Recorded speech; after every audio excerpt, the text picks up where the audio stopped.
Handa raw ang DepEd na mag-adjust sa lengguwahe kung saan mas matututo ang mga mag-aaral. Pati kaya ang Jejenese na wika ng mga Jejemon, handa ring tanggapin ng DepEd. Saksi si Lay Alves. Ano kaya kung ang komplikadong lengguwaheng ito ng mga Jejemon na Jejenese gamitin din sa paggamit sa classroom? Matuwa kaya si ma'am kung kumustahin siya ng kanyang estudyante ng hello po, kumusta na?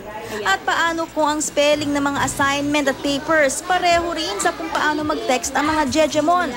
Yan ang ayaw mangyari noon ng DepEd kaya naglunsad pa ito ng all-out war laban sa paggamit nito ng mga estudyante.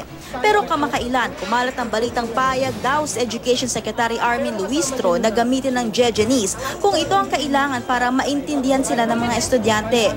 Paglilinaw ngayon ng DepEd, biro lamang po niya yon kung meron man pong nabigay na ganung pahayag ang ating kalihim brother Armin Luistro. Ngunit ang mensahe po doon ay mag-adjust ang ating mga guro. Ngunit hindi sila mag-adjust na mag-Jejemon na rin po sila.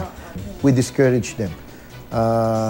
Dahil bukod sa maaring maguluhan pa sa halip na matuto. Sa halip na Jejemon, mother tongue daw ang kanilang isinusulong. Ayon sa pag-aaral ng DepEd, mas madaling natututo ang mga bata kung ang pundasyon ng kanilang edukasyon ay itinuturo sa kanilang mother tongue o ang kinagisna nilang wika.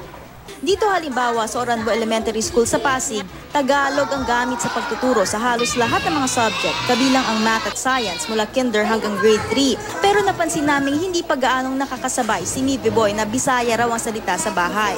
Kaya si teacher nakaalalay. Ako kasi, Ilonggo ako, marunong ako, makaintindi ako ng Bisaya.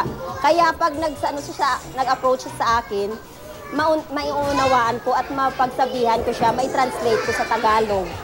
Bukod sa Tagalog, may 18 pang ibang wika ang ginagamit sa pagtuturo sa kinder hanggang grade 3 sa iba't ibang bahagi ng bansa. Nagsimula ang pagpapatupad ng mother tongue-based multilingual education noong nagdaang school year.